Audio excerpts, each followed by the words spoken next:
sino que lo va a moderar, presentar y definir el presidente de la Federación de Asociaciones de Periodistas de España, FAPE.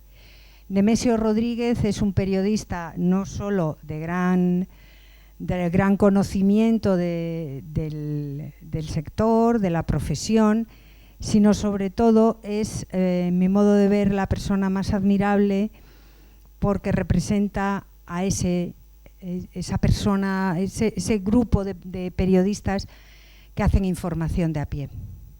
Lo mismo en la redacción de la agencia EFE en Madrid, como en las redacciones de corresponsalías en el extranjero en donde ha trabajado, en Italia concretamente y demás. Conoce perfectamente cómo se elabora una noticia, qué criterios y qué selección y qué actuación debe mantener un periodista con principios éticos como norma de comportamiento y el objetivo del bien común, el interés general, siempre como faro y guía. Referentes de ello tenemos en la tribuna y Nemesio Rodríguez, el micrófono es para ti y me despido de todos vosotros. Gracias. Muchas gracias, Magis. Bueno, Magis comparte conmigo el haber trabajado también en agencia. Las agencias son el estado, yo diría, más, sin exagerar, y aunque parezca, más puro del periodismo. Porque en las agencias somos anónimos, no tenemos grandes ambiciones de figurar, con lo cual nos centramos y nos concentramos únicamente en la información, únicamente en el periodismo y sobre todo basado en unas normas absolutamente rígidas donde las agencias no te permiten opinar, solamente tienes que informar. Bueno, es para mí un honor y muchas gracias Magis y Rogelio por la invitación a participar en este curso, es para mí un honor estar aquí. Estoy rodeado de ponentes de altísimo nivel. Yo tenía una breve introducción que bueno, pues ya que la tengo, luego pasaré, va a intervenir luego Lidia y va a intervenir luego José Manuel y los restos, Pedro y Astrid, intervendrán también en el debate.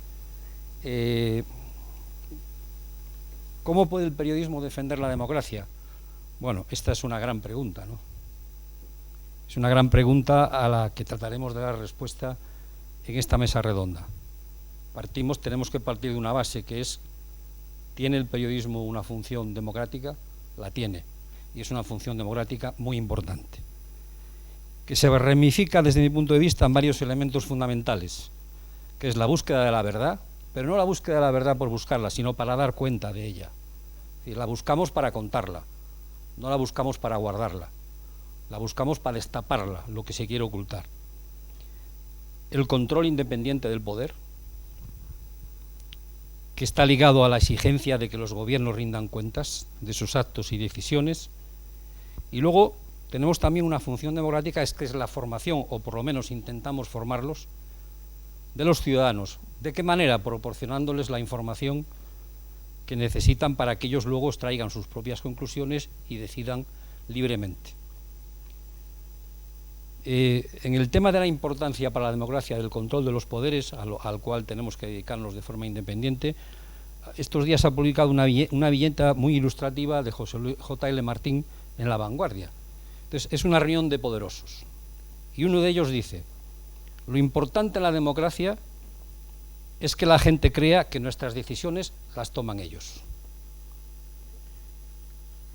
¿Cómo podemos ejercer la defensa de la democracia en un mundo de sobreabundancia informativa, de desinformación, de polarización política y social que se ha trasladado a la prensa, al menos en nuestro país y en otros también, claro, de tertulias con los periodistas enfrentándose a cara de perro para defender intereses políticos partidistas? Una primera respuesta surge de inmediato: buscando la verdad, difundiendo información veraz, verificada y contrastada con fuentes fiables, contextualizada, con una clara y neta separación de la opinión y de la información, y sujeta a las normas deontológicas que rigen nuestra profesión. Si aceptamos estos principios como elementos básicos de nuestra función democrática, tenemos que decir que no lo estamos haciendo bien. En muchos casos estamos haciendo lo contrario. Es decir, no verificamos, no contextualizamos, no separamos la opinión de la información y propiciamos más bien una mezcla oportunista que solo crea confusión a los ciudadanos o los encierra todavía más en burbujas y sesgos de confirmación que rechazan todo argumento que no coincida con el suyo. Unos ciudadanos cada vez más condicionados por la influencia de las redes sociales en la formación de una opinión que está absolutamente polarizada, donde la verdad convive con la mentira a la par como si dejaran de ser antagónicas, y lo estamos viendo de una manera clara en este año de la pandemia. Frente a este ambiente contaminado, el periodismo debe insistir en la búsqueda de la verdad si queremos que la democracia resista. En el libro Los elementos del periodismo de Bill Kovacs y Tom Rosenstiel, que se lo recomiendo encarecidamente, ya anticipaban en 2003 que en el siglo de la revolución digital la necesidad de verdad es mayor porque la probabilidad de que haya más mentiras es también mucho mayor. ¿Y por qué es mucho mayor? Hay varias explicaciones. La irrupción de Internet rompió el monopolio informativo que tenían los medios en relación con los ciudadanos. Nació un escenario nuevo de comunicación abierto, sin fronteras, sin límites, sin reglas, que situó a los propios medios en una crisis sin precedentes. Las redes sociales comenzaron a reemplazarlos como fuentes de información, sobre todo entre los jóvenes, y la reacción de buena parte de los medios fue tratar de llamar la atención a costa de meter en un cajón principios fundamentales del periodismo, sobre todo, como decíamos antes, la verificación y el contraste de los hechos con fuentes fiables. Aprovechando este vacío, ganó terreno el titular escandaloso, la información convertida en espectáculo, al mismo tiempo que crecían en las redes los bulos, las mentiras y la desinformación. La verdad perdió terreno en beneficio de la mentira, el periodismo redujo su credibilidad y prestigio y, de paso, la democracia se fue debilitando progresivamente ante el auge de políticos sin escrúpulos que hicieron del engaño sistemático y constante la razón de su éxito electoral, como les habrá contado esta mañana Pedro en su ponencia. La desinformación es hoy en día una de las mayores amenazas a las democracias, ya que tiene como objetivo conseguir que los ciudadanos basen sus decisiones en mentiras, lo que permite una mayor facilidad para manipularlos. De la mentira al asalto al Congreso, como hemos visto, hay un trecho muy corto, lo mismo que de la mentira a que la gente se niega a vacunarse o recurra a alternativas milagrosas para curarse. La mentira se siente tan poderosa que ni siquiera respeta la salud de los ciudadanos. Para terminar esta introducción voy a cambio la pregunta inicial y hago a los ponentes la siguiente. ¿Cómo puede el periodismo defender la democracia en este nuevo escenario de debilidad, de creciente desinformación y de exagerada e interesada polarización, de confusión acerca de en quién confiar y en quién creer? O como en el caso de México, en un contexto de corrupción, de crimen organizado y de asesinatos de periodistas bajo una total impunidad. Javier Valdez, asesinado el 15 de mayo de 2017, dejó escrito: ser periodista en México es como estar en una lista negra. Entonces, para contestar a esta primera cuestión, voy a dar la palabra a nuestra invitada de hoy, uno de los invitados de hoy, a ver si lo tengo aquí. Lidia Cacho. Presentar a Lidia Cacho para mí es como emocionante, porque Lidia Cacho fue la primera ganadora del premio Manuel Eguineche de periodismo. Cuando la FAPE con la Diputación de Guadalajara convocó el premio de periodismo Manuel Eguineche para rendir homenaje al periodismo independiente, al periodista que va a buscar la información al lugar donde se están produciendo los hechos, el jurado decidió por unanimidad concederle el premio a Lidia Cacho. Lidia Cacho, periodista, activista social y escritora, es especialista en investigación de violencia de género, salud, niñez y delincuencia organizada. Embajadora de buena voluntad para la Agencia de las Naciones Unidas contra la Droga y el Crimen.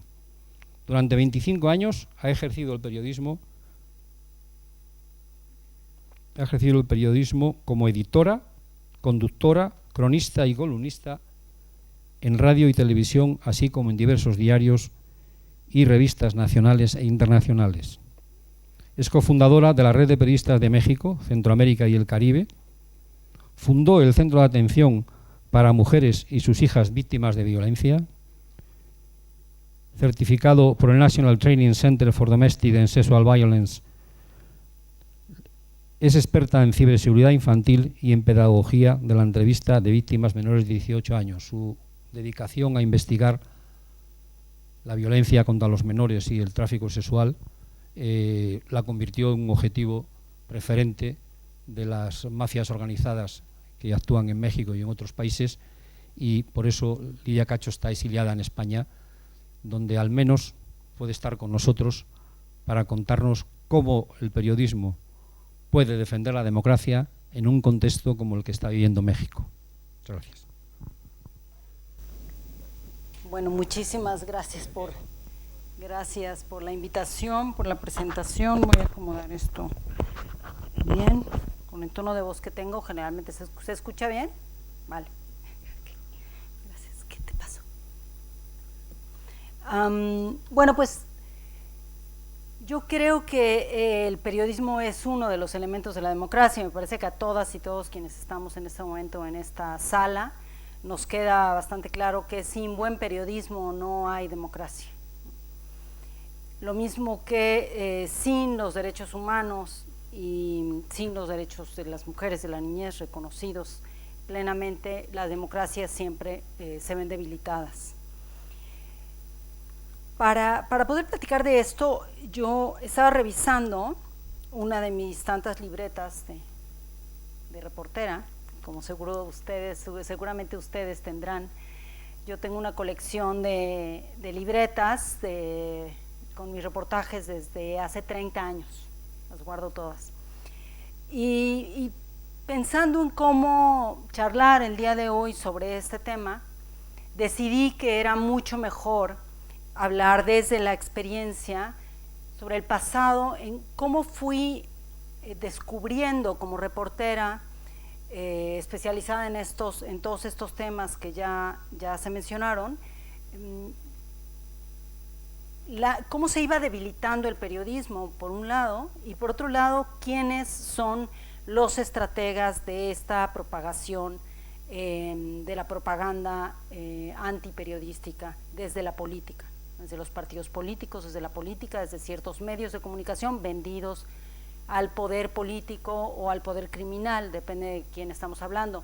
Voy a mencionar algunos países. En México es muy distinto el escenario al español, pero sin duda cuando hablamos de Colombia, de El Salvador, de Guatemala, ahora mismo de Brasil, por ejemplo, encontramos similitudes tremendas. Si hablamos de Turquía, podríamos estar haciendo un mapeo de cómo viven las y los periodistas en México, en Turquía, y si lo hacemos en turco parecería que estamos definiendo justamente el ataque a la libertad de expresión y el debilitamiento de la libertad de prensa en ese país. Es decir, tenemos muchas más coincidencias de las que creeríamos y aquí encontramos patrones.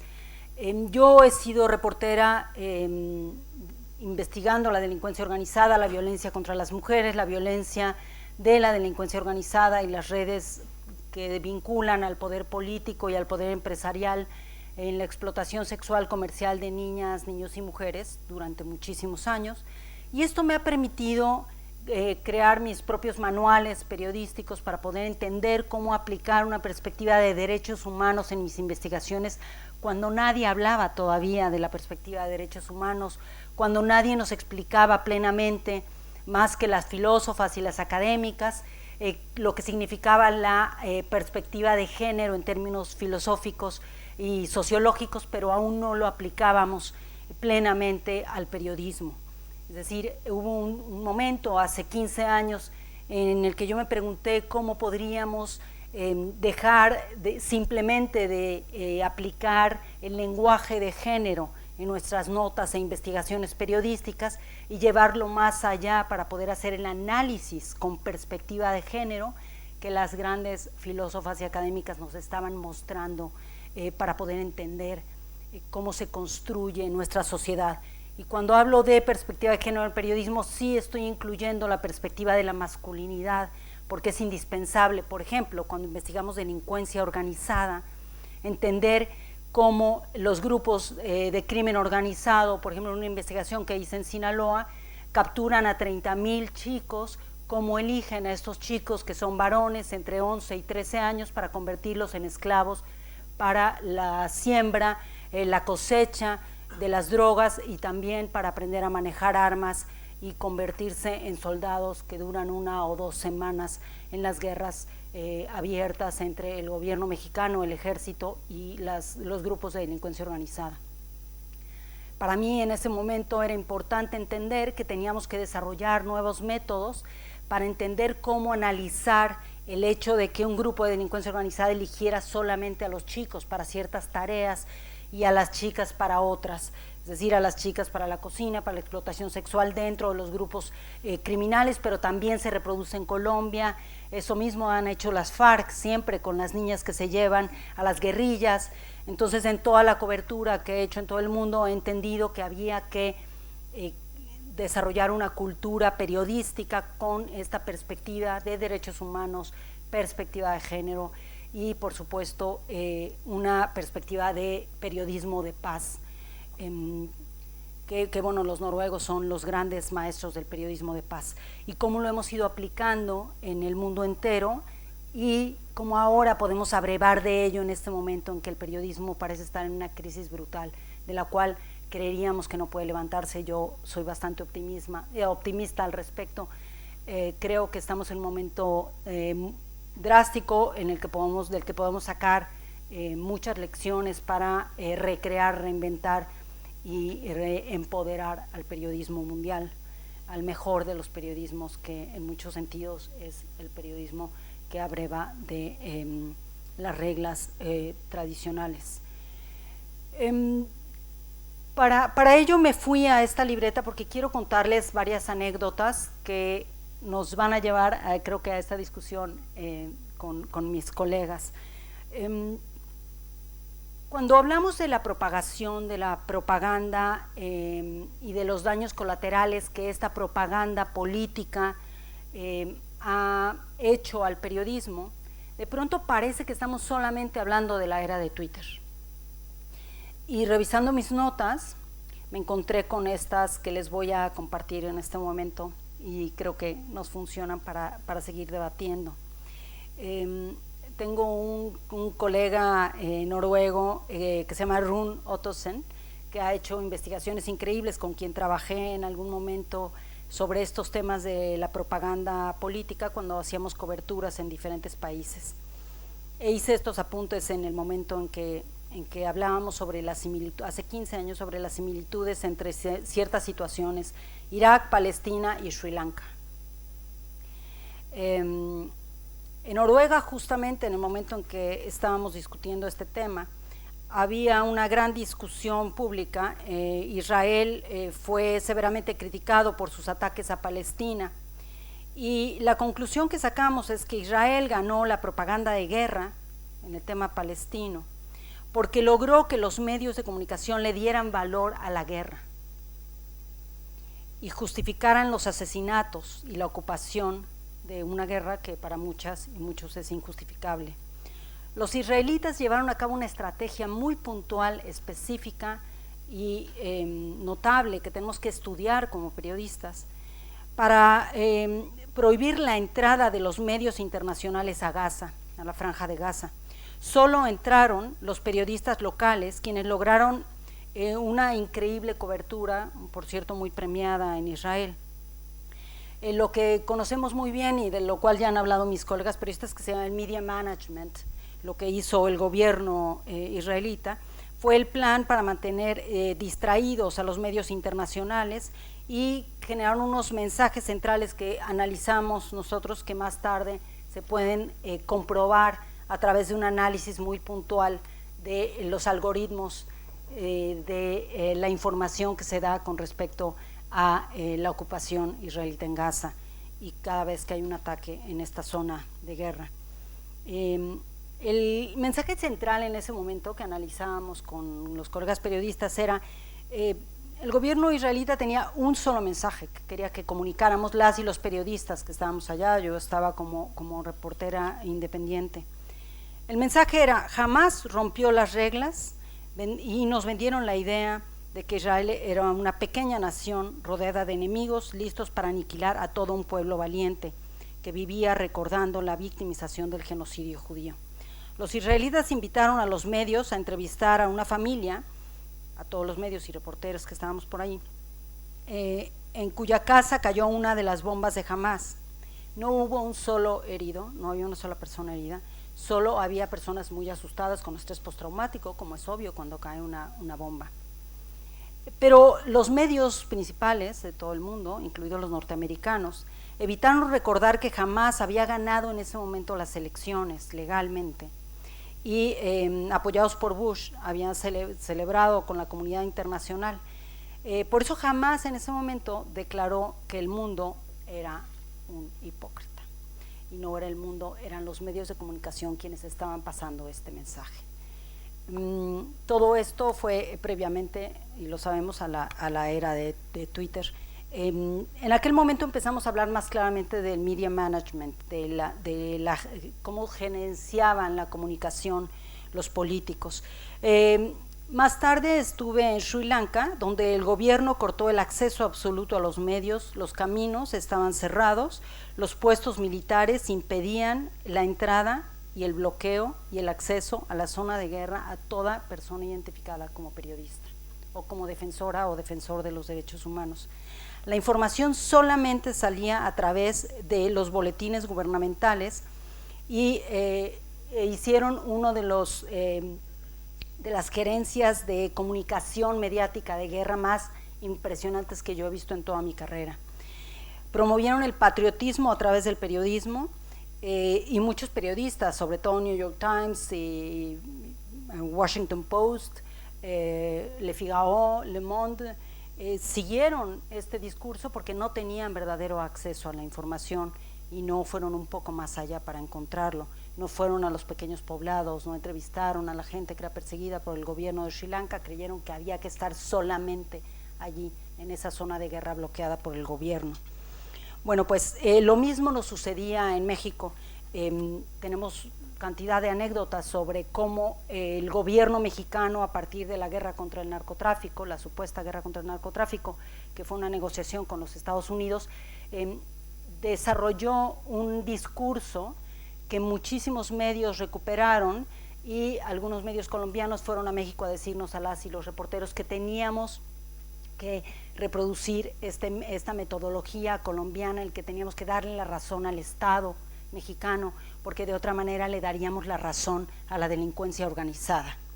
Es decir, nos enfrentamos desde hace por lo menos 20 años con toda claridad y bien documentado a partir de nuestro trabajo y del encuentro entre periodistas de todo el mundo a una estrategia ideológica, política, partidista, en la que los partidos se fueron convirtiendo en casi todo el mundo en grandes negocios.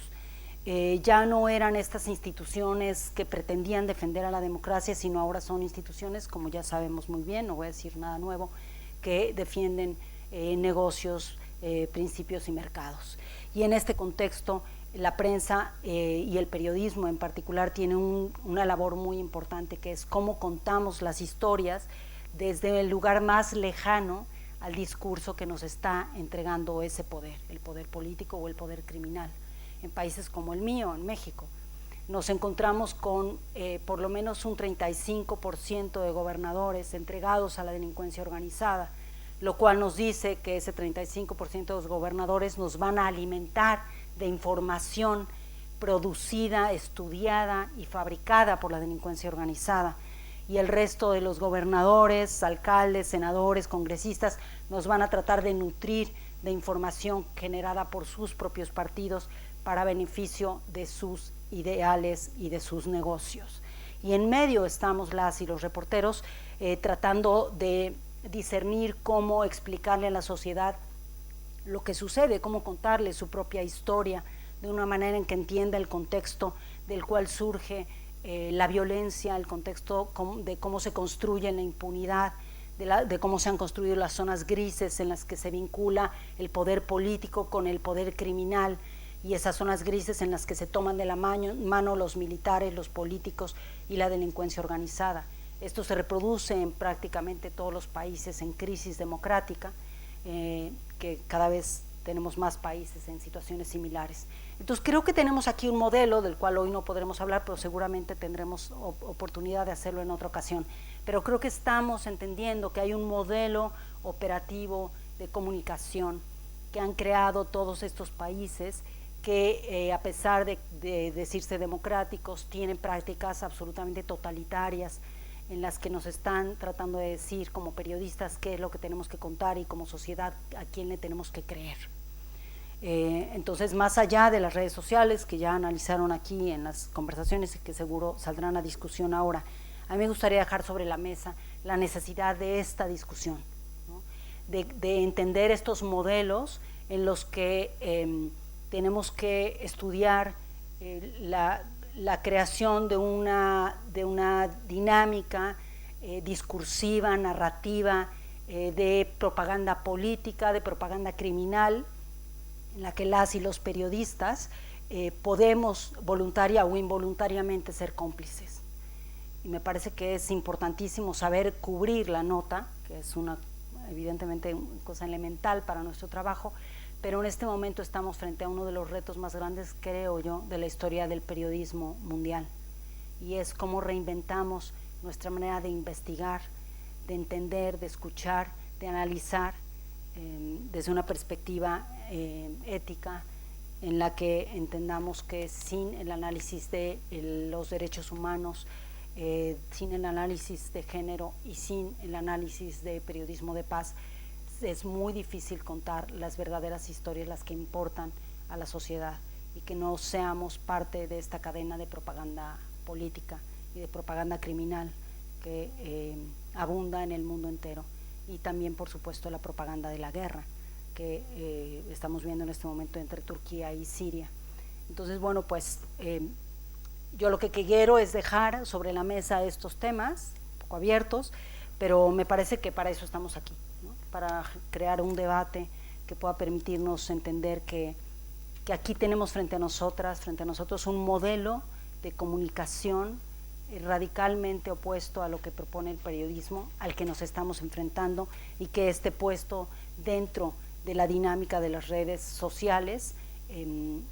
Parece increíblemente abrumador, pero en el momento en que utilizamos herramientas científicas para discernirlo y ponerlo como un mapa frente a nosotros, podemos entenderlo mejor y hacer el mejor de los periodismos, y sobre todo poder reportear en condiciones en las que los políticos y los criminales no quisieran que reporteáramos, y que lo logramos sin embargo y a pesar de todo ello. Entonces, bueno, pues esto es lo que quiero dejar sobre la mesa, y a partir de esto abrir la discusión. Muchas gracias.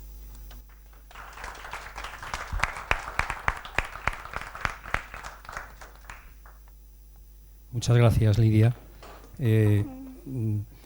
La verdad es que tendríamos que estar rindiendo un homenaje a diario a los periodistas mexicanos que están informando en ese país en unas condiciones de trabajo terrible, o en Colombia o en otros países del mundo.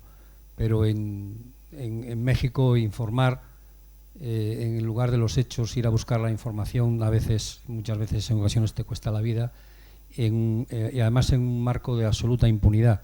Es decir, más del 90% de los asesinatos de periodistas siguen impunes, y no se ve ninguna intención de aclararlos. Bueno, tenemos ya un primer planteamiento de cómo los periodistas defendemos la democracia en unos contextos de conflicto, de guerra y de acoso de las organizaciones criminales. Vamos a seguir con el siguiente ponente de la tarde.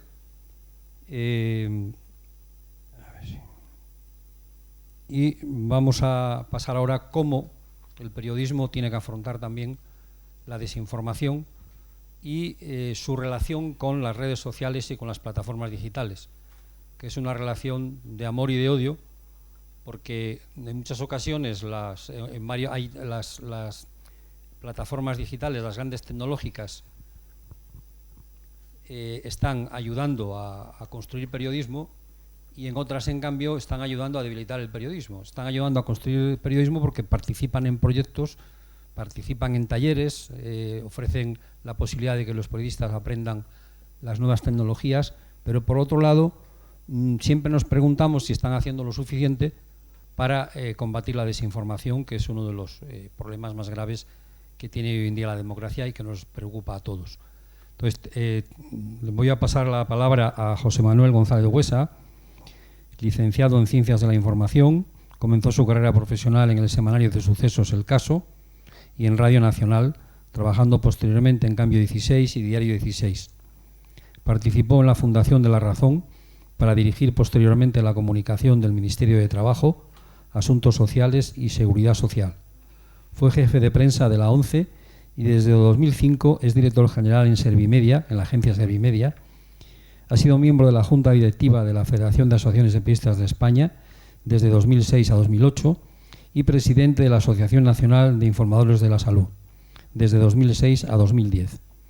También formó parte de la Junta Directiva de Forética. ¿Forética? Sí, es que no lo leo bien porque estoy con no tengo las gafas de leer. En 2010 y 2011, además de conferenciante y colaborador habitual de Televisión Española.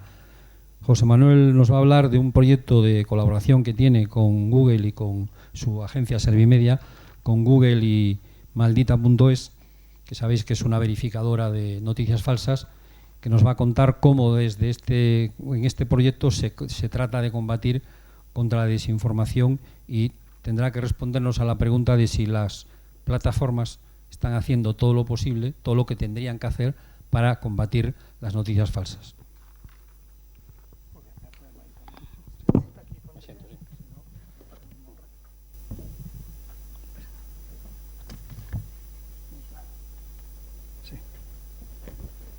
Buenas tardes. Sí. La verdad es que es muchísimas gracias, Magis, amiga, por invitarme a este encuentro. Y la verdad es que es no sé cómo decirlo, un poco extraño hablar después de Lidia, ¿no? Porque hemos ejercido el periodismo durante mucho tiempo, pero su nivel es otro, ¿no? No tiene nada que ver con los demás, ¿no? Y yo tuve la suerte de ir a México, no el año pasado, sino justo el anterior, estar un mes en México, disfrutar del turismo de México, que os recomiendo a todos cuando se pueda viajar, porque es un país sorprendente y milenario y con una cultura riquísima. Y cuando adentras un poco, encuentras la realidad de México y de ser uno de los países con más índice de fallecimientos de periodistas del mundo, ¿no? Con lo cual hablar después de Lidia es un poco complicado. Bueno, os voy a hacer una serie de reflexiones y luego voy a intentar explicaros el proyecto que se llama Vacúnate, que me alegra que se llame así porque luego nos ha copiado el Ministerio de Sanidad, nos ha copiado la competencia, nos ha copiado mucha gente, pero bueno, lo que importa en el periodismo es hacer cosas. Y como decía también Nemesio, yo vengo de una agencia de noticias, que es un formato muy desconocido para la población, pero absolutamente fundamental. Os diría que, no sé qué porcentaje, pero mucho porcentaje de lo que se publica parte de una agencia de noticias, que es un grupo de periodistas que efectivamente no firman, que lo hacen de manera anónima, en un trabajo en grupo, en equipo, pero que, como os digo, mucha información de los medios tradicionales o de los digitales están basados en las agencias que incluso ni siquiera nos firman, ¿no? Que esto es un delito en la información. A la pregunta de Nemesio, ¿cómo puede el periodismo defender la democracia? Pues sencilla y llanamente haciendo periodismo. El problema es que hoy en día lo hacemos con cuentagotas o como podemos, y luego os explicaré un poco nuestra forma de trabajar. Yo digo que ahora mismo el periodismo tiene más futuro y es más necesario que nunca hoy el periodismo. Y lo hemos demostrado durante el año y medio largo que llevamos de pandemia. En primer lugar, os quería decir que a mí me llama la atención porque hoy existen dos factores que nos alteran nuestra vida prácticamente sin darnos cuenta, ¿no? Uno es la globalización y otro es la forma de comunicarnos. Y os pongo el ejemplo más sencillo, que es la pandemia, el famoso virus COVID-19, el SARS-CoV-2, que todos estamos aquí parecemos científicos. Bueno, pues en este ejemplo de globalización, como sabéis, este virus, en teoría, porque esto todavía no está absolutamente demostrado, pero vamos, al 90% es así, apareció en una cueva de murciélagos. Que, bueno, la gente no lo sabe, pero los virus existen. O sea, si hablas con un veterinario, ahora mismo hay virus en toda plataforma veterinaria que exista en cualquier lugar del mundo. Y por aquí ha venido virus, lo que pasa es que este virus tiene una especialidad que es mucho más contagioso y se trasladó de un animal a un humano, que no es habitual, y luego su ferocidad es enorme y el grado de mortalidad es enorme, como habéis podido comprobar, que aquí en España ha muerto muchísima gente, desgraciadamente, ¿no? Bueno, pues esto ocurrió en una cuevita de murciélagos, se trasladó, como sabéis, luego hacia un mercado chino, donde las condiciones también son un poco, en fin, bastante poco controlables. Y en esta globalización, lo que empezó en China, partiéndonos de risa, acordaros, en enero del año 20. Yo mismo en una tertulia, que hablamos mucho y muchas veces nos equivocamos, decíamos, bueno, es que China no tiene un sistema sanitario adecuado. En España tenemos uno de los mejores sistemas sanitarios del mundo y esto, cuando llegue, no va a ser igual. Acordaros, enero, febrero del año 20. El primer impacto que tuvimos fue que se suspendió el congreso mundial que hay en Barcelona del mundo digital. Y todos nos partíamos de risa, porque decíamos que es que los americanos lo hacían porque era una guerra contra los chinos. Y también lo defendíamos así. Y de repente en marzo hubo una manifestación, el 8M, que mucha gente fue a la manifestación, yo también fui a la manifestación, y había no solo una manifestación, hubo un partido de fútbol, partido de baloncesto, y nadie hizo caso del 8M. Una semana más tarde, todos en casa. Todos en casa. Y si en la vida medieval hablábamos de cuarentena, es decir, 40 días, aquí estuvimos 3 meses largos. Estuvimos marzo, estuvimos abril, estuvimos mayo y mediados de junio en casa. Encerrados, aunque ahora dicen que el estado de alarma no ha sido lo más apropiado, ¿no? Esto, como digo, venía de una globalización, del transporte de personas que fueron de un lado a otro y que llegaron a España, igual que han llegado a Europa y al resto del mundo. Y la otra manera de las nuevas tecnologías que os decía, la gente se informa, sobre todo hoy en día, pues muchas veces por redes sociales. Bueno, realmente hoy en día el medio líder por diferencia es la televisión.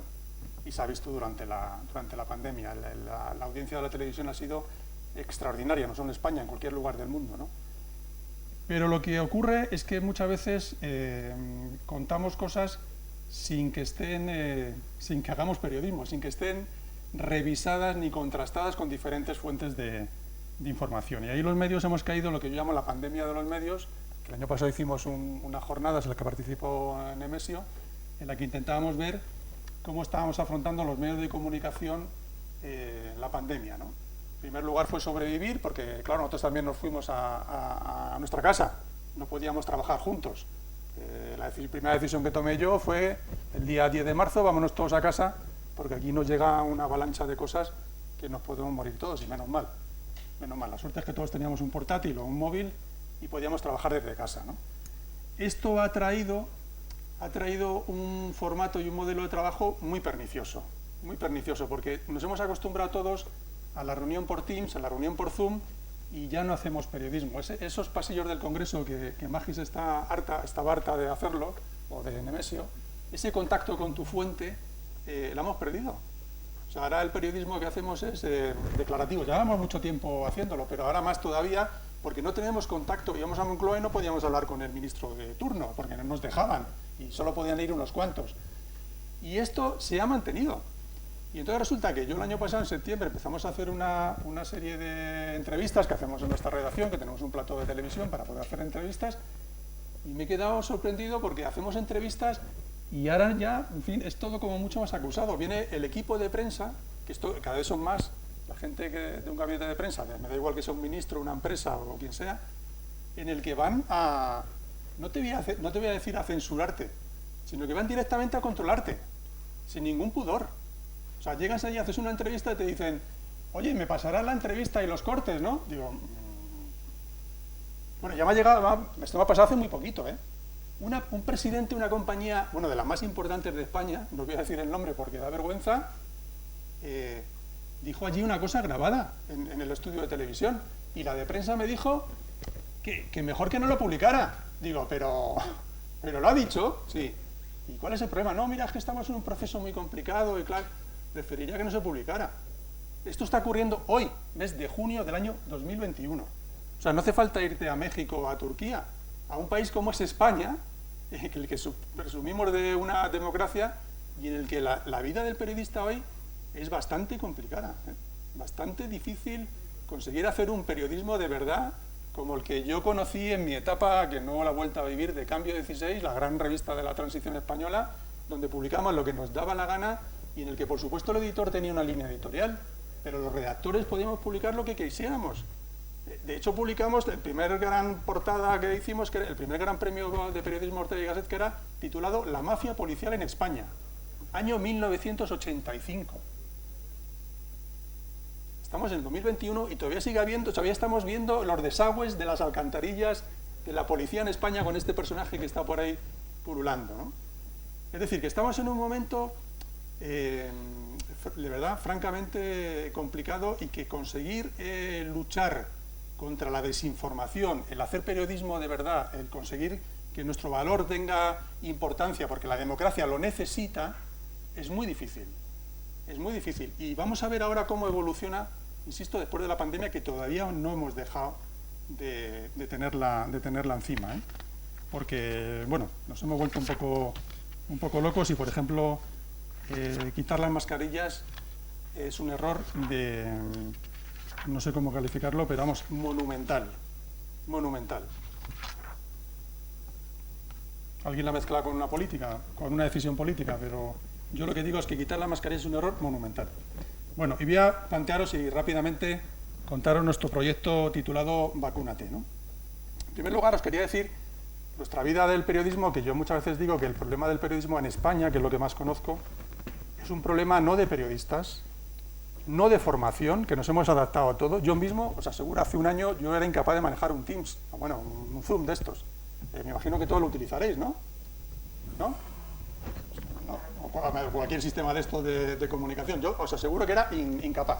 Bueno, pues me he adaptado, a pesar de mi edad y tal, me he adaptado y he sido, como digo, capaz de hacerlo, incluso hacerlos como churros, vamos, o sea, ya los hago como si estuviera en cualquier momento, ¿no? Pero el problema no es que sea, insisto, el periodista, la adaptación, la formación, que tiene que ser permanente, por cierto. No vale anclarte en una esquina, sino que tienes que estar constantemente formándote, incluso yo, que soy director de la agencia hace ya un montón de años. Es que es un problema de editores.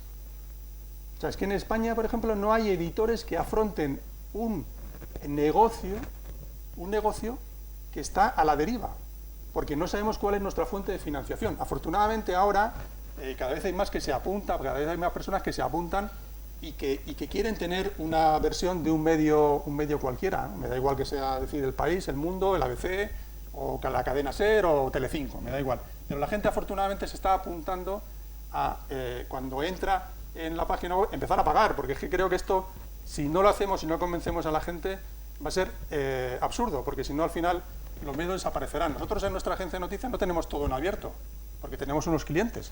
Hay una parte nuestra que está encerrada. El que quiera entrar tiene que ser abonado. Esto lo llevamos haciendo hace muchísimo tiempo. Yo creo que esta es la única salida. Y para eso tiene que haber editores que afronten este desafío, que es un desafío absoluto, el momento en el que estamos viviendo, porque es muy difícil la transición tecnológica, y de ella sacar un partido, una publicidad distinta, que va a cambiar muchísimo la publicidad en los próximos años, no va a tener nada que ver con la que es ahora, y para que los medios podamos pagar por especialización y por formación, que ese es el futuro del periodismo. Bueno, y yo creo que también era el pasado, pero cada vez más, si no tenemos periodistas especializados, va a ser imposible entenderlo. Y nos ha pasado con la pandemia. Teníamos muchos periodistas, yo he tenido la suerte de pertenecer a un grupo vinculado siempre con la salud y, bueno, estar un poco más o menos informado en esa materia, pero ha habido patinajes artísticos de gente que escribía cosas y no tenía ni idea de lo que era el virus. Y el pobre periodista o la periodista tenía que afrontarlo con la mejor voluntad posible, con su mejor formación posible, pero ha habido momentos muy complicados y muy difíciles para afrontar una rueda de prensa tras otra, todos los días ruedas de prensa, para hablar de un conflicto tan importante. Y voy al proyecto de Google. Fijaros la paradoja. Y os cuento cómo fue mi caso, porque esto, vamos, lo hice yo directamente. Hace un año, en el año 20, que lo pasamos muy mal económicamente, porque imaginaros, todas las empresas se cerraron y hubo una situación económica muy difícil para todos los medios de comunicación, para todos, y quien lo niegue está mintiendo, ¿no? Entonces Google sacó, que luego tiene toda su parte y su desarrollo, que eso lo hablaremos otro día, pero bueno, Google sacó, porque es una empresa muy inteligente, aparte de millonaria y un gran poder, sacó un fondo destinado a los medios de comunicación, un fondo altruista, y yo lo pedí y nos lo dieron. Nos dieron unos buenos miles de euros que nos vinieron bastante bien, pues para afrontar una etapa, como os digo, muy dura. Y Google un año más tarde me dice, oye, ¿en qué has empleado el dinero? No me exigía en qué había empleado el dinero, sino me decía, ¿en qué lo has empleado? Yo le dije, mira, sobre todo en formación y en tecnología.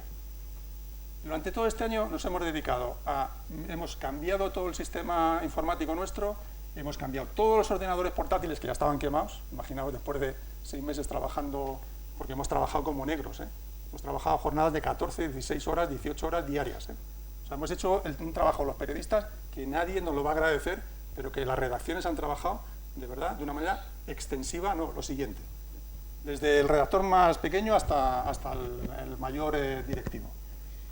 Hemos invertido como os digo, en nuevos equipos y sobre todo hemos invertido en formación. Hemos estado durante 6 meses, desde diciembre pasado hasta el mes de junio, teniendo a un formador en nuestra redacción, dándonos formación de inteligencia artificial, de machine learning, de todas las nuevas tecnologías que están ahora implantándose, y tenemos varios proyectos que además lo vamos a vincular con los fondos estos europeos, que vamos a aspirar a ellos, y como ejemplo voy a poner un ejemplo de lo que hemos hecho con esta formación.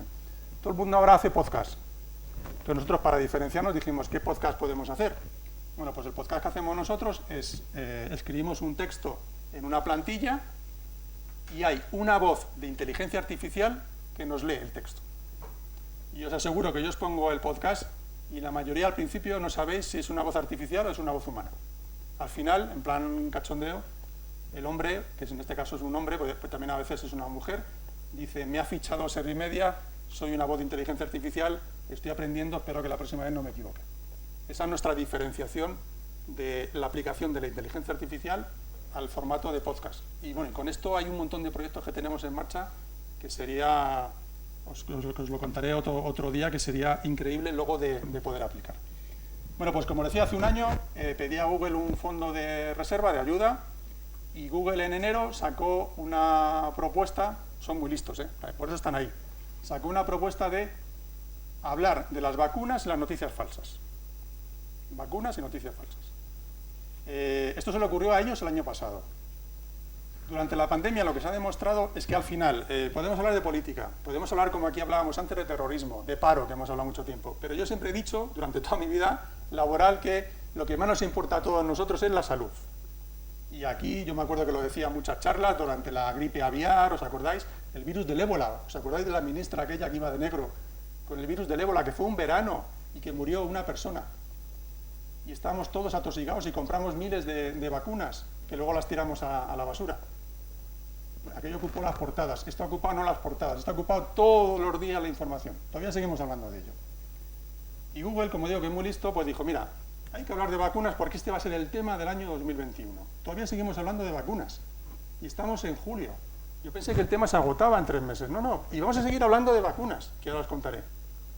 Entonces, nuestra propuesta que le hicimos a Google, que además tuvimos que hacerla deprisa y corriendo, nos examinaron 3 veces, fue aliarnos, como ha dicho Neme, con Maldita.es, que es un verificador. Los verificadores son, en España solo hay 3 verificadores, que son Maldita, que fue el primero, Neutral, que es una empresa de Ana Pastor, la periodista que aparece en televisión española, y una empresa en Cataluña que se llama Verificat. Las 3 son las únicas agencias en España verificadoras reconocidas a nivel mundial, porque tienen que tener un sello de reconocimiento de su trabajo.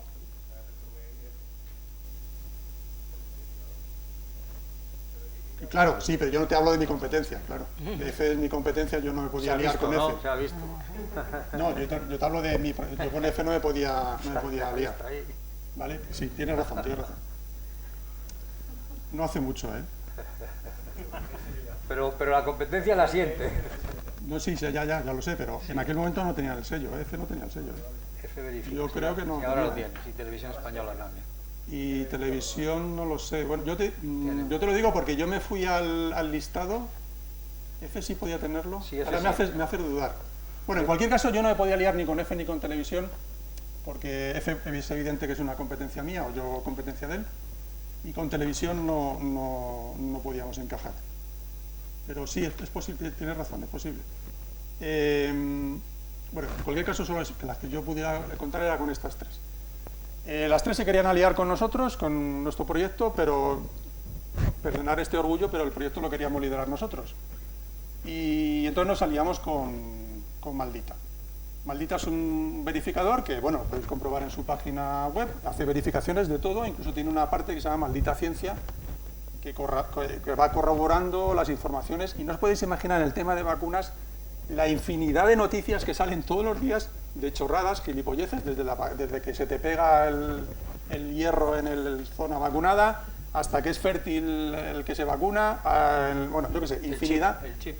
El chip, bueno, infinidad de cosas que dices, pero bueno, ya no solo eso, sino que incluso hay noticias que son absolutamente preocupantes de por qué el gobierno ha decidido que una marca determinada no se vacuna a la gente, por ejemplo, ¿no?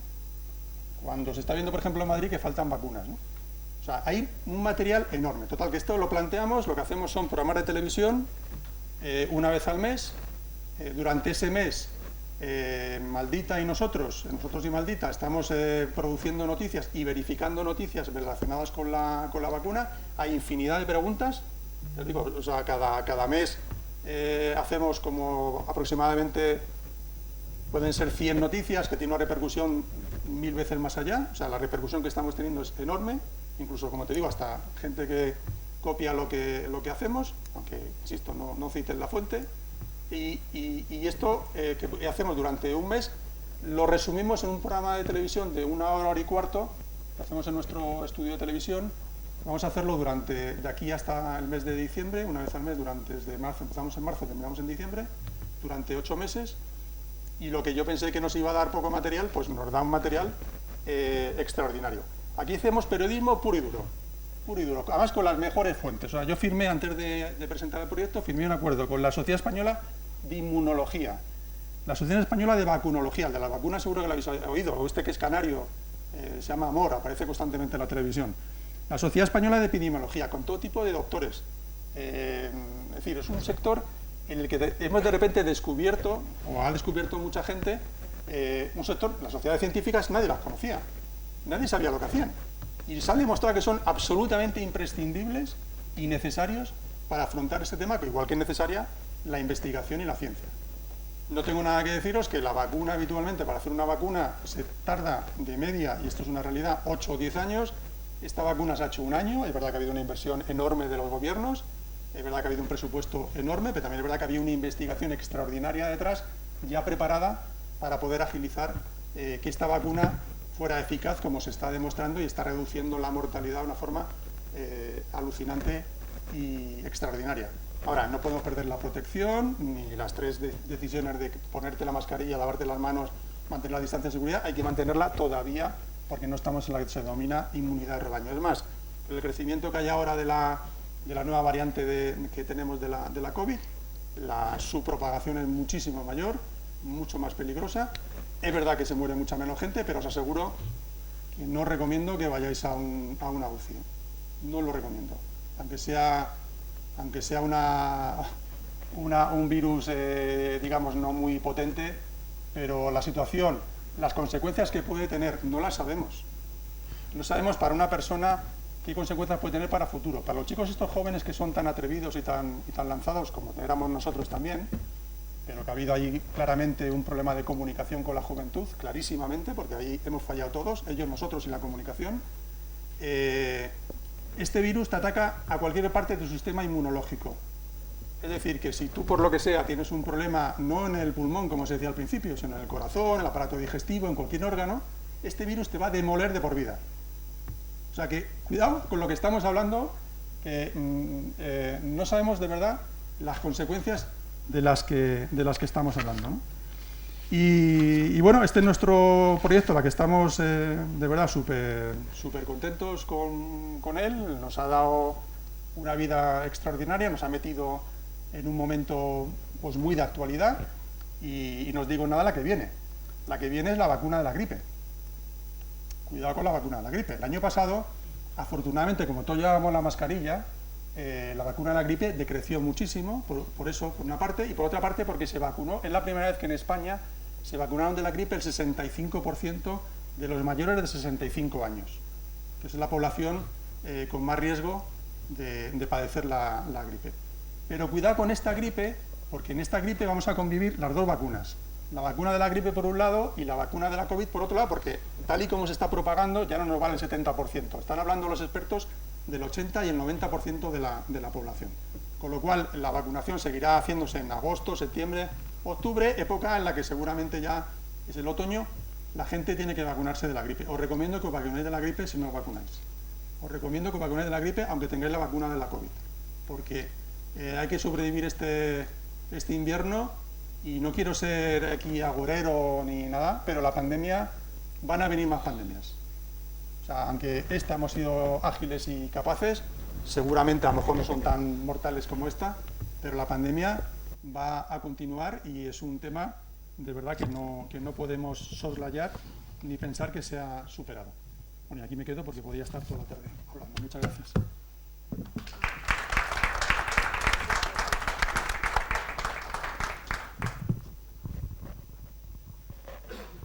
Muchas gracias, José Manuel.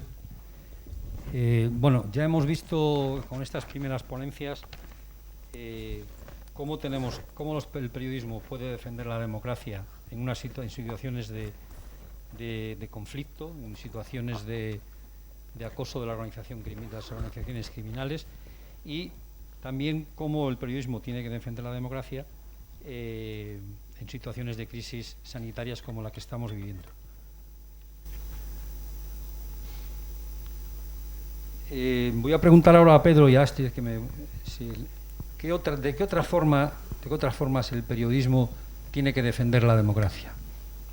Astrid. No tengo micrófono, a ver si me lo dejas. Bueno, muchísimas gracias. Primero quiero daros las gracias por estos testimonios que nos habéis dejado. Además, cada uno de otro tipo de periodismo, ¿no? Tú hablas de un periodismo del ámbito de transferencia de conocimiento, que hemos visto en esta pandemia la importancia que tiene. Antes no lo teníamos tan claro.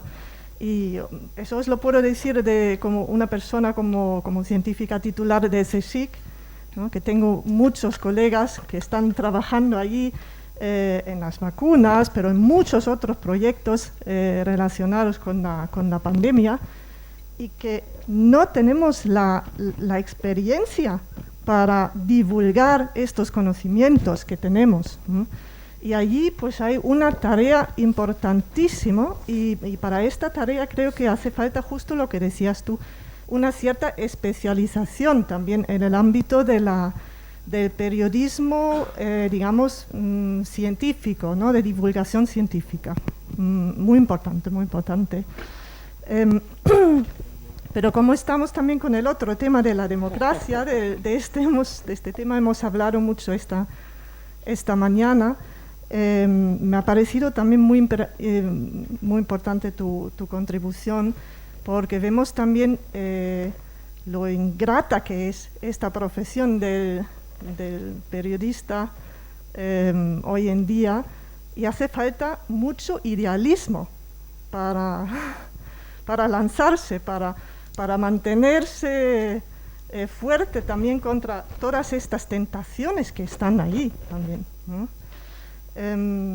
Y yo creo que es muy importante, que tú preguntaste qué tipo de periodismo, qué puede contribuir el periodismo. Y yo creo que una cosa es importantísima, que creo que no debería entregarse a la misma lógica de la que siguen las redes sociales, ¿no? No debería intentar hacer competencia a estos medios, sino buscar justamente el contraste, ¿no? Volver a hacer un periodismo de calidad, periodismo de investigación, periodismo de análisis, ¿no? Ayudar justamente a la gente, de eso hemos hablado hoy, a aprender a deliberar, aprender a intercambiar argumentos. Es que todo el ámbito de la política se está vaciando de contenidos. Y yo creo que el periodismo debería volver volver a estos contenidos que ya nos faltan, ¿no? Que necesitamos para desarrollar argumentos. Bueno, claro que es una tarea ya educativa de la que estoy hablando, ¿no? No lo puede hacer solamente el periodismo, pero creo que sí que es posible, por lo menos con algunas medidas, y que sea solamente rebajar el tono, no entregarse a esa lógica de la polarización. Es dificilísimo, pero yo creo que una de las tareas importantes del periodismo hoy es romper con ciertas lógicas que están dominando toda la esfera pública. Una lógica neoliberal, la mercantilización de todo, la lógica de la propaganda. Hemos hablado antes de que ahora estamos ya, parece que estamos ya en situación de elecciones permanentes, ¿no? Los políticos no están haciendo otra cosa que propaganda. Cambiar un poco el estilo. Pues esta mañana hemos desarrollado varias propuestas que no quiero volver a repetirlas, pero yo creo que, a ver, si os parece, por lo menos un consuelo, puede ser una tarea difícil, pero es una tarea imprescindible para salvar la democracia.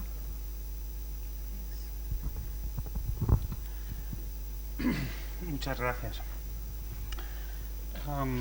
2016 es un año muy importante. En 2016, en el estudio de todas estas cosas que estamos debatiendo, fue el referéndum del Brexit y la elección de Donald Trump a la Casa Blanca.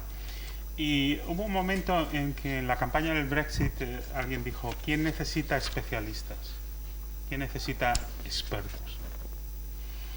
Y en estos años yo creo que ha habido una degeneración, por supuesto, del respeto a la ciencia, del respeto a los especialistas, del respeto a, digamos, los esfuerzos por explicar de una forma racional lo que está pasando. Y en este demérito, en esta afrenta, digamos, aprovechada por el populismo, la prensa, los medios de comunicación se han llevado un muy mala parte. Yo creo que una de las prioridades es recuperar la autoridad factual del periodista.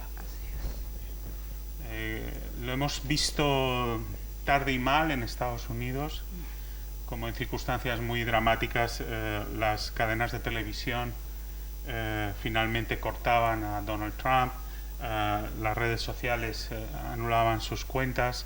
Esto ha sido muy polémico, obviamente, pero después de estos 4 años de fake news, de deslegitimación de los medios de comunicación, de beneficio de los medios de comunicación, en el caso de Estados Unidos con la figura de Donald Trump, como hemos explicado esta mañana, me parece muy importante ese cambio y ese intento por recuperar la autoridad factual del periodismo, que me parece fundamental.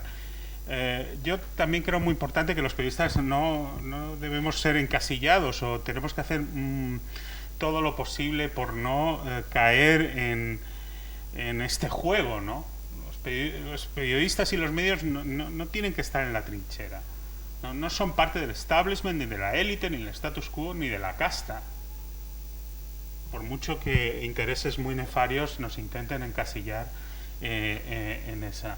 Yo cuando veía a Trump en la Casa Blanca y los encontronazos con Gina Costa de la CNN, me parecía ridículo. Me parecía que eso no ayudaba más que a Trump, ¿no? Un periodista asumiendo un papel que no tiene nada de polemicista, no, ¿dónde está tu pregunta? Anda que no hay periodismo que hacer para caer en esta trampa de sensacionalismo, de sensibilidades muy manipuladas, ¿no?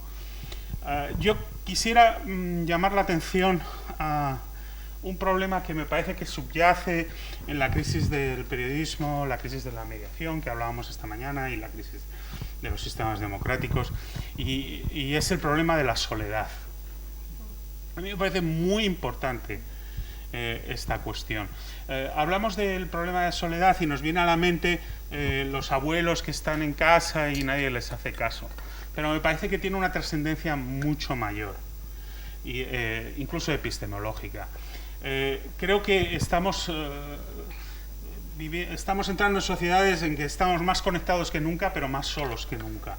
Y yo creo que la época de la pandemia nos ha hecho reflexionar o evidenciar esa situación en la que estamos. Y creo que esto tiene que ver con la ilustración, con el concepto de la verdad. En la soledad el conocimiento no se transmite. Sin socialización, sin acceso a los medios, a conversaciones constructivas y fuera de la cultura del zasca y del GIF y todas estas mierdas, es muy difícil avanzar, ¿no? Las imágenes que veíamos esta mañana, yo os diría que es gente muy sola, capaz de comprarse esta realidad alternativa, este deterioro del tejido de la realidad que decía Ana. Entonces, creo que en ese sentido el periodismo tiene un papel en la socialización importantísimo. Hace tiempo, antes de todo esto, me acuerdo que en la televisión local estaban haciendo un reportaje sobre los problemas del sistema de cercanías en Madrid, ¿no? Y aunque a mi juicio, después de 20 años en Estados Unidos, el transporte público en Madrid está muy bien, pero hay problemas, ¿no? Y estaban entrevistando y hay una señora, le preguntan y se emociona. Y dice, es que es la primera vez que me preguntan por algo que me afecta. Algo que realmente me interesa. La formación es importantísima, pero saber escuchar, yo creo que es todavía más importante, y sobre todo estas sensibilidades, estos momentos en los que vivimos. Habéis dicho la juventud y el fallo de comunicación con la juventud. Bueno, es que a lo mejor si hay un sector de nuestra sociedad que viene siendo castigado, ignorado y digamos que está pagando un precio más allá, es la juventud. Pero esto prepandemia, esto no tiene nada que ver con el coronavirus. ¿Sí? Y yo creo que la reacción fácil es ver el botellón y decir, pero qué desastre, ¿dónde va esta gentuza? ¿No? Pero también yo creo que hay que ver de dónde venimos y a dónde vamos en este sentido. Los alumnos que a veces me vienen, yo imparto docencia en grados dobles, Derecho, Relaciones Internacionales, Comunicación, en fin, ADE, y me vienen, yo ya me conozco esta conversación, como cabizbajos que quieren ser periodistas, ¿no? Entonces siempre les digo, la mejor profesión del mundo en el peor momento posible. El modelo de negocio está claro que hace aguas, pero desde antes de Trump y todo lo demás, y de la pandemia. Pero la profesión no. El periodismo sigue siendo tan útil, y yo lo veo en la respuesta de las audiencias. Como sí, habrá gente envilecida que piensa que la Telecinco es lo más, ¿no? Pero yo cuando veo contenidos, sobre todo que se hace un esfuerzo por explicar más que por opinar. La respuesta de las audiencias siempre es sorprendentemente favorable. Siempre es sorprendente. No hay que desconectar, decir, bueno, es que todo va, no hay que descontar, por lo menos. Yo creo que hay contenidos de calidad y hay audiencia que puede ser mayoritaria o de masas, interesada en esos contenidos. No hay que tirar la toalla en ese sentido, ¿no? Y eso es un poco lo que yo me atrevería a aportar en contestación, en respuesta a tu pregunta.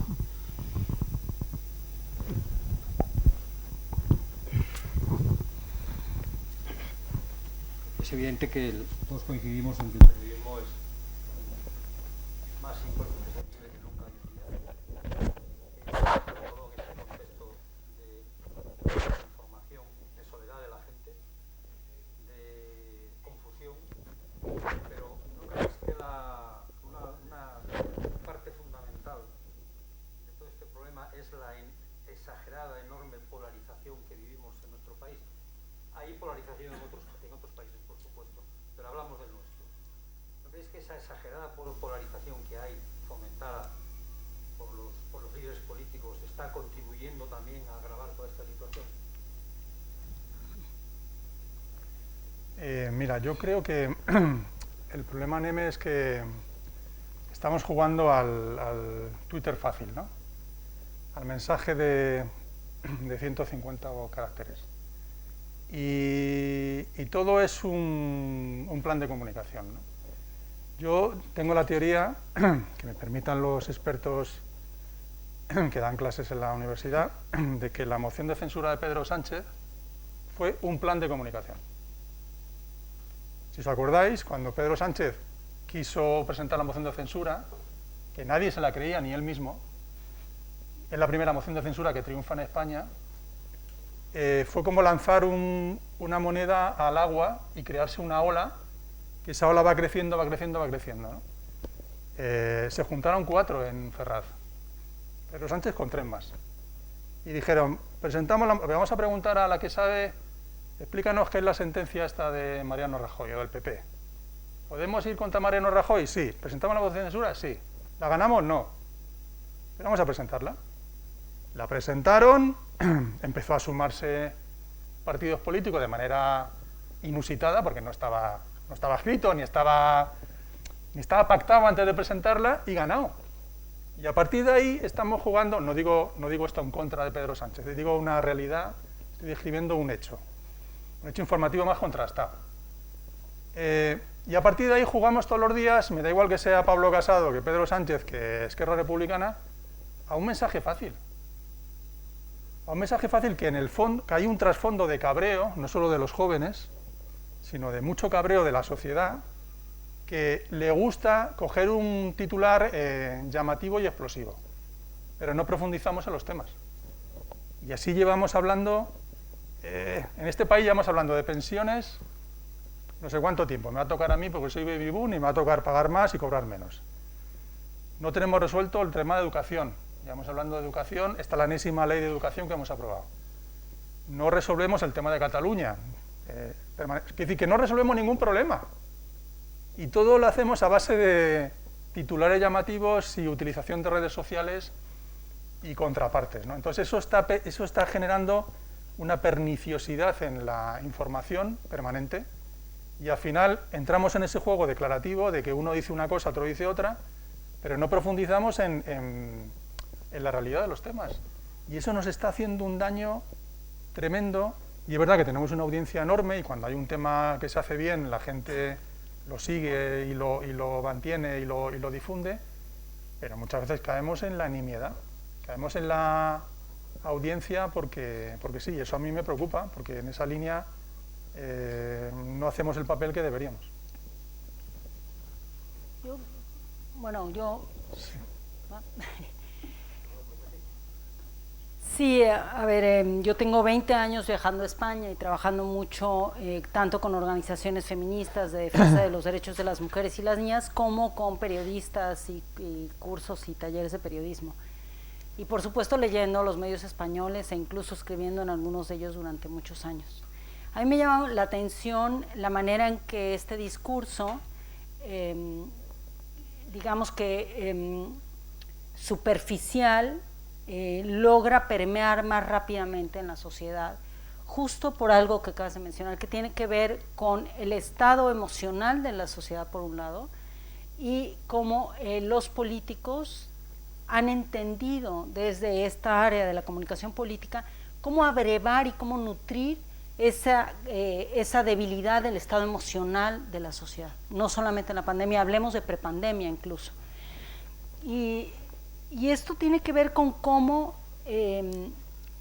la gente puede ver su realidad, ¿no? Por ejemplo, Cañada Real, ¿no? El caso de la Cañada Real aquí en Madrid, cuando empezó toda esta discusión de la Cañada Real, y a la gente le están dejando sin luz y tal, entonces bueno, yo hablé con una maestra, una profesora que está dando clases ahí con niños y niñas de Cañada Real, entonces decidí que quería ir para allá para ver en realidad lo que estaba sucediendo y no lo que me estaban contando los medios españoles. Y claro, de pronto lo que yo llego y a la 10ª persona a la que yo entrevisto, que eran básicamente mujeres, entiendo, este es un contexto en el que un grupo social está capturado por un pequeñísimo grupo de delincuencia organizada, del que ningún periodista en este país está hablando. A mí me dejó azorada, sorprendida, porque la explicación de esa pequeña geografía comunitaria es brutal. Ahí no debería de estar la policía sometiendo a una parte de la comunidad, debería de estar investigando y deteniendo a este grupo de delincuencia organizada que tiene sometido a un grupo social en el que ya están muchísimas personas que han sido excluidas de la sociedad española en muchos sentidos, migrantes, personas de diferentes etnias, personas sin recursos, personas dedicadas a otros ámbitos de la delincuencia común, en fin, entonces ahí tienes un mapa geográfico brutal, ¿no? En el que se combinan la pobreza, la discriminación, la exclusión, la necesidad, las adicciones, y ningún colega o ninguna colega periodista lo cubrió desde esa perspectiva. Y es de lo que yo hablaba, cuando tú te preparas para hacer periodismo con perspectiva de derechos humanos y entiendes cómo tienes y a quién tienes que entrevistar y cómo tienes que investigar, puedes entender lo que sucede, y cuando tú lo hablas, de pronto la propia comunidad que lo está viendo lo entiende y quiere leer eso. Y me parece que esto está sucediendo en España y que el periodismo puede hacer una gran aportación en este sentido, ¿no? Es decir, ¿a quién le estamos dando voz? ¿A quién estamos escuchando? ¿Desde dónde? ¿Desde dónde se comunican las emociones de estos grupos sociales que están viviendo determinados hechos? Todo este tema de los... Yo estuve buscando durante todo el año pasado y colectando para una investigación que estoy haciendo noticias escritas por periodistas de España sobre cómo han vivido las personas de la tercera edad o las personas ancianas, el tema del COVID, el tema del aislamiento en las casas de mayores y la comunicación con sus familias, ¿no? Y el estado emocional, psicoemocional de estas personas, y tratando de investigar y estudiar el estrés postraumático que esto les generó, ¿no? Cuántas personas decidieron que era mejor morir. Y bueno, hay varias tanatólogas y tanatólogos que lo han dicho muchas veces. Tú cuando decides morir y tienes cierta edad es mucho más certero que vas a morir, ¿no? No es lo mismo que tengas 15 años y tengas pensamientos o ideación de suicida que cuando tienes 87 o 90 años y ya el cuerpo se está preparando, digamos, para terminar la vida. Entonces me llama mucho la atención el lugar en el que se colocan para documentar toda esta la perspectiva completa de las emociones, los sentimientos, las sensaciones y la realidad que viven las personas, junto con la verdad científica concreta, ¿no? Y los hechos. Y es importantísimo, porque es eso, es la soledad y el sentimiento de aislamiento, y qué estamos haciendo las y los periodistas, y qué salud mental tenemos o no las y los reporteros para cubrir estos temas. Me parece que también hay un trabajo personal que tenemos que hacer como reporteras o reporteros. Yo lo he hecho toda mi vida porque es necesario cuando cubres temas tan delicados, pero creo que una de las grandes curas para la polarización en España se relaciona directamente con medios de comunicación más sanos y más inteligentes y más audaces, digamos, ¿no? Más innovadores. ¿Podemos llegar a la conclusión entonces de que no estamos haciendo bien el trabajo? No, hombre, no. No. Yo creo que estamos haciendo un trabajo bien. Yo estoy elevando la crítica a lo que me gustaría hacer y lo que creo que debemos hacer, ¿no? Pero yo creo que el trabajo medio del periodismo en España está bastante bien. Todas las denuncias que ahora mismo los juzgados pues han sido investigaciones periodísticas o filtraciones, me da igual, pero que ha sido un estudio del periodismo dedicado a eso. Pues si miramos todos los juicios que ahora mismo a los políticos, todos han sido, digamos, destapados por la prensa en España, todos. Eso no tiene duda, pero yo me refería al hecho de que estaba comentando Lidia, de que si nosotros no enfocamos el trabajo nuestro periodístico en descubrir este tipo de cosas que son más de lo cotidiano, más relacionada con el ser humano, que si no, y nos dedicamos a hablar de política todo el día, de las declaraciones de los políticos, etcétera, no estamos haciendo... Claro, pero por eso perdemos el valor. O sea, hay una cosa que es el prestigio, lo que no está escrito, que esto es una cosa que está en el aire. Lo perdemos porque cualquiera de los que están aquí, no sé de dónde sois periodistas o no sé dónde soy, la mayoría de la gente, Neme, no se informa por un medio de comunicación. La mayoría se informa por un mensaje que le manda un WhatsApp a un amigo, un Facebook o cualquier cosa. Pero la gente no se mete habitualmente a leer un medio de comunicación. Y ahí es donde tenemos una brecha enorme y donde necesitamos captar la audiencia. Durante la pandemia lo hemos captado, porque la gente tenía un interés inusitado por saber qué era de su vida y cómo afrontar lo que estaba pasando, y hemos hecho un trabajo extraordinario. Y además un servicio público, yo creo que la gente se ha enterado de las cosas que pasaban porque los medios de comunicación lo decían, ¿no? E incluso pues, ha habido incluso hasta un abuso de ese tipo de información por parte del gobierno, ¿no? Pero cuando hacemos bien nuestro trabajo, como dice Pedro, yo siempre lo decía, en un informativo tú haces una historia que no sea política, que sea una historia bien trabajada, bien urdida, bien contrastada, y es el punto máximo de la audiencia del telediario. Sí. Y eso es lo que tenemos que hacer. Pero ¿qué ocurre? Que tú lo sabes, no tenemos tiempo, las redacciones están cada vez más reducidas, el editor, que me parece una figura importantísima, no invierte en periodistas, es raro el medio de comunicación que ficha gente, y entonces ahí tenemos una debilidad que no podemos obviar, y que estamos ahí en un momento de transición, que es verdad que llevamos mucho tiempo, pero que necesitamos recuperar esa vigorosidad del periodismo. Da gusto escuchar a Lidia cuando hace estos reportajes, ¿no? Y eso la gente, seguro que ese reportaje de Lidia lo publica, me da igual en cuál medio, y la gente se lo va a leer.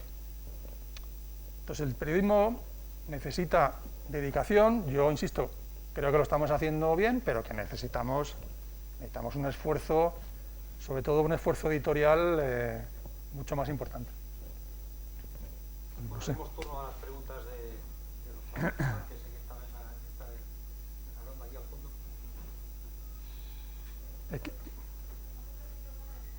Aquí hay un micro, sí.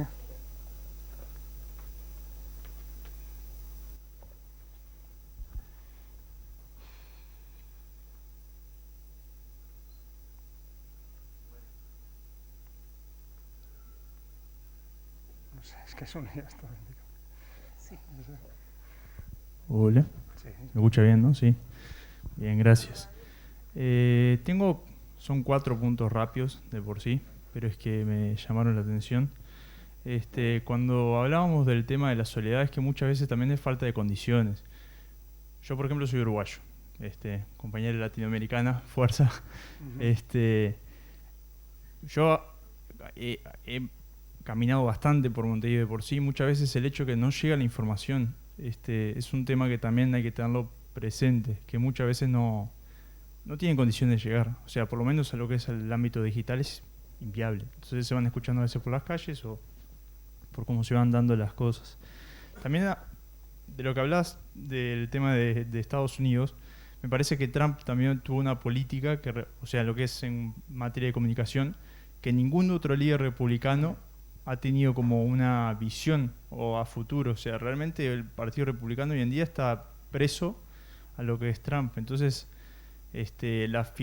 debería haber una figura joven como para rejuvenecer el partido, pero es que hoy en día no hay ni miras. En eso creo que estamos todos de acuerdo.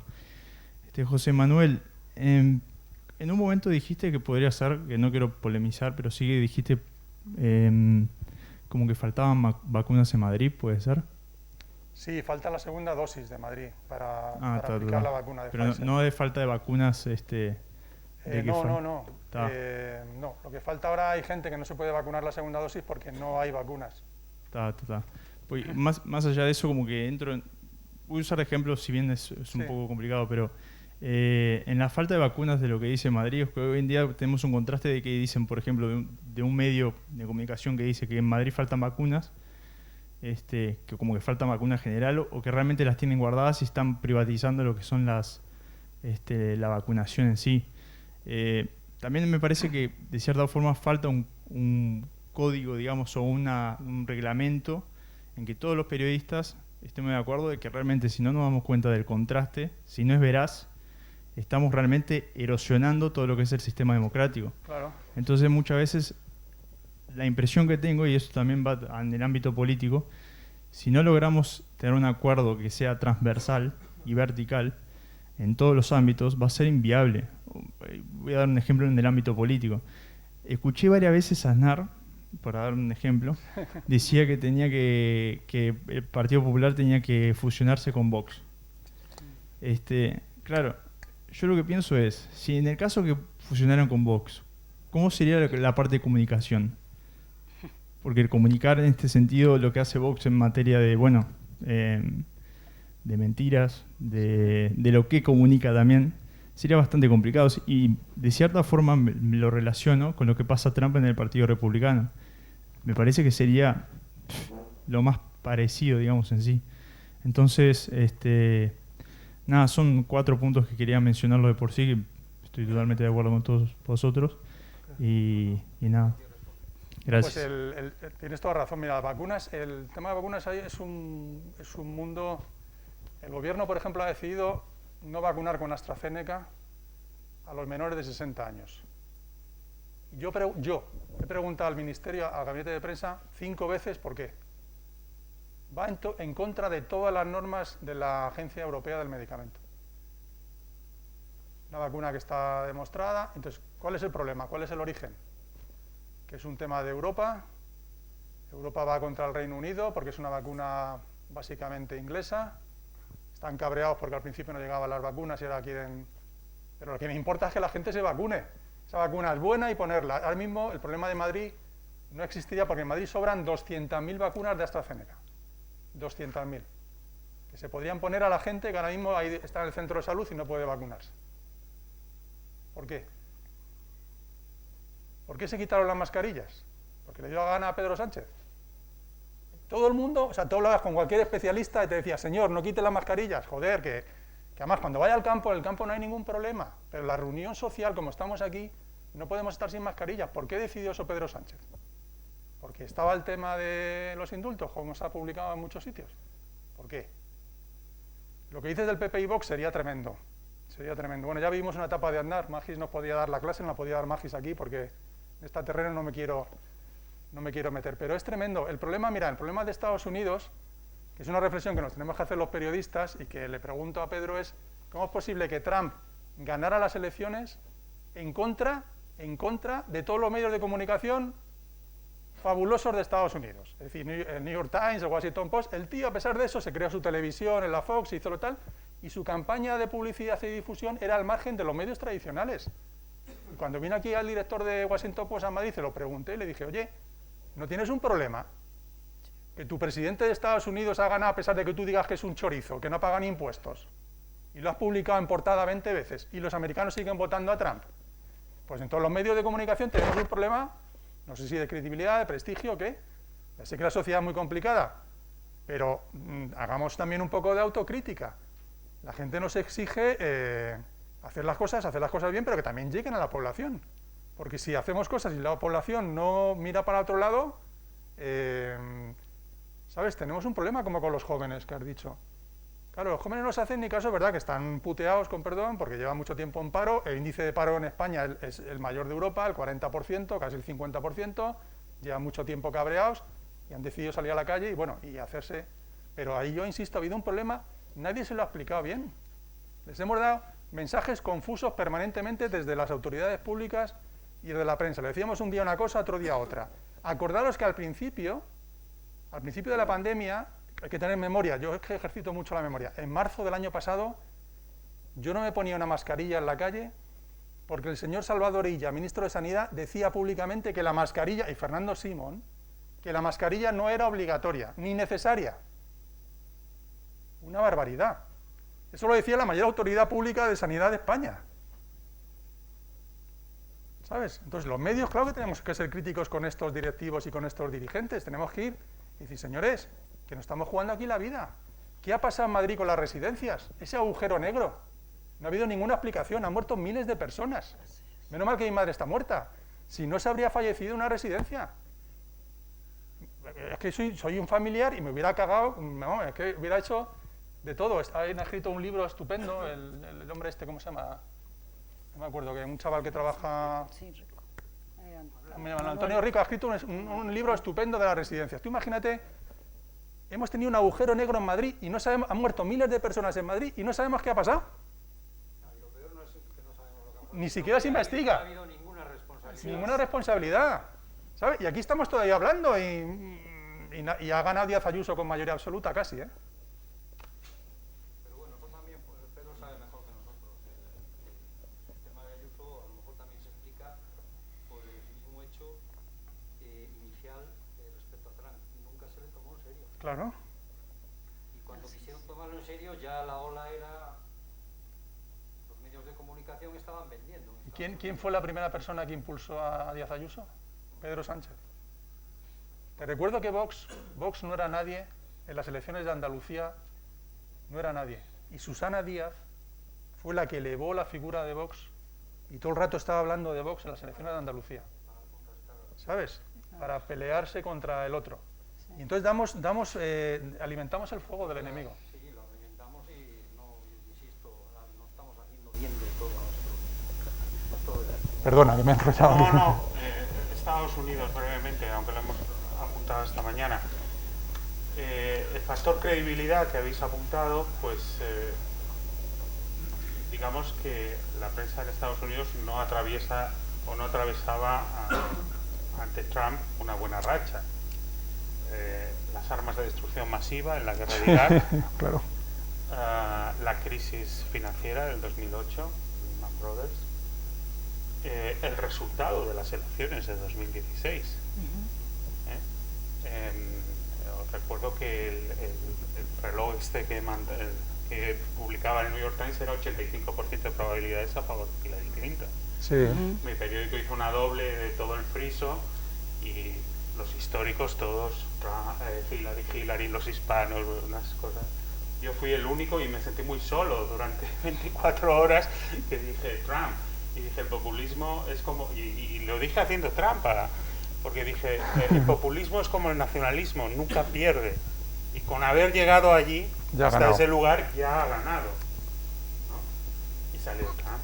¿No? Y lo mismo con el referéndum del Brexit, lo mismo con el referéndum en Colombia, con el plan de paz. Es que, digamos que el historial de los medios también está comprometido. Sobre todo esto de abordar las cosas que de verdad importan. Claro. Entonces, Trump, hemos dicho, para él era muy fácil hablar de fake news y también es importante esa relación simbiótica que hablábamos esta mañana, cómo los medios de Estados Unidos han hecho un gran negocio con Trump. En términos de índice de audiencias, las cifras de suscriptores adquiridos por el Washington Post, por el New York Times, los índices de audiencia de la CNN, los premios Pulitzer, los libros de Woodward, toda esta industria. Cuando hay un momento en los últimos días de Trump que él se acerca a los periodistas y me vais a echar de menos vuestras empresas, no estaba jodiendo, o sea, no era una broma, es muy en serio, y vemos cómo esas curvas ascendentes están revirtiendo.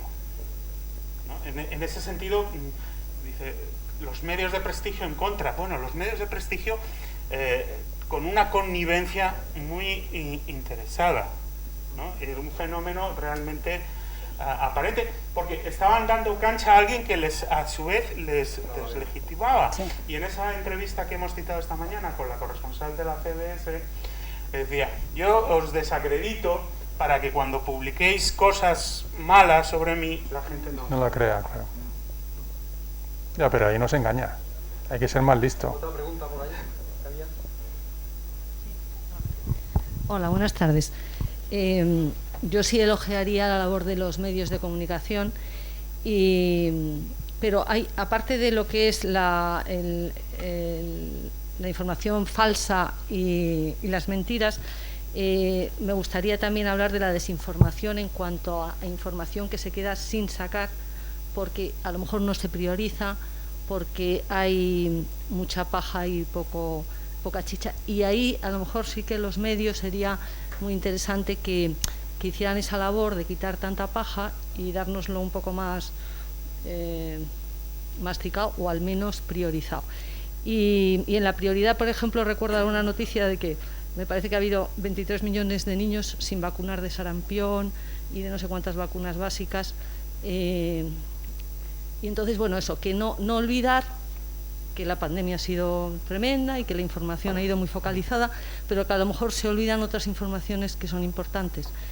Y, por supuesto, es importante la pandemia, pero ha habido muchos días que estábamos oyendo banalidades de que si no sé quién se había tomado un filete o si la otra había dicho no sé qué, en fin, lo que todos ya hemos oído y sabemos. Entonces, priorizar un poco y no dejar temas que pueden ser también importantes, pues sería muy de agradecer. Luego, en cuanto a esta mañana, cuando ha hablado don Pedro, hemos dejado pendiente un símil que decía él en cuanto a la hojarasca y la cerilla. O sea, Trump podía ser la cerilla, pero si no hay una hojarasca, y como él muy bien ha analizado, la soledad, como tú también, la salud mental y todo esto. Íbamos un poco en la misma línea, porque incluso en Inglaterra hay un ministerio de la soledad, como sabéis, ¿no?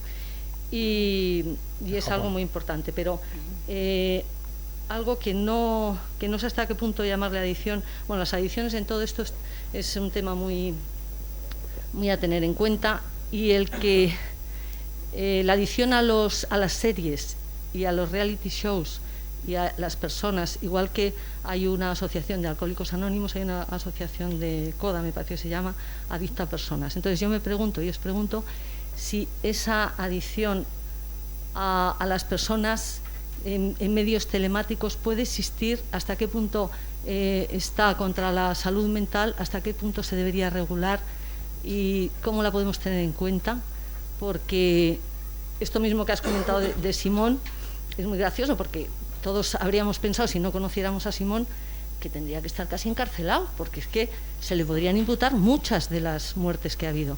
Sin embargo, ¿quién es el guapo que dice algo de Simón si es que hemos comido con él todos los días?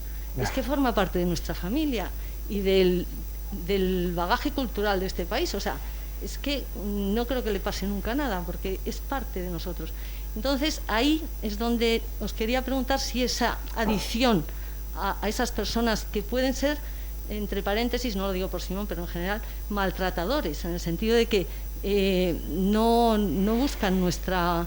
pero tenemos una ligazón emocional, habría un punto de reflexión y algo, incluso legal, de adicción a las personas, de adicción a los reality, de adicción... ¿Qué podemos hacer ahí? Es un tema que escapa un poco al...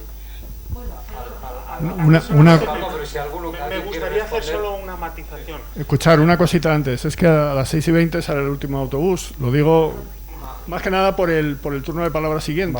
Vale, sí, son las una última pregunta tenemos, nada más. Hombre, sí, hay gente que se queda, pero vamos, lo digo porque hay muchos asistentes. Solo...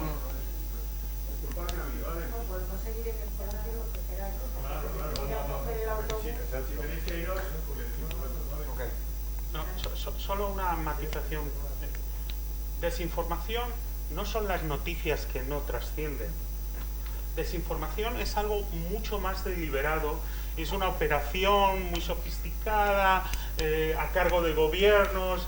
Hemos dicho que arranca en los años, el comienzo del siglo pasado, alrededor de la Revolución Bolchevique, la Primera Guerra Mundial, y cómo vivimos ahora en una edad de oro de la desinformación, por supuesto favorecida por los avances tecnológicos. Desinformación no es más que engañar, que introducir propaganda, que aprovechar las divisiones que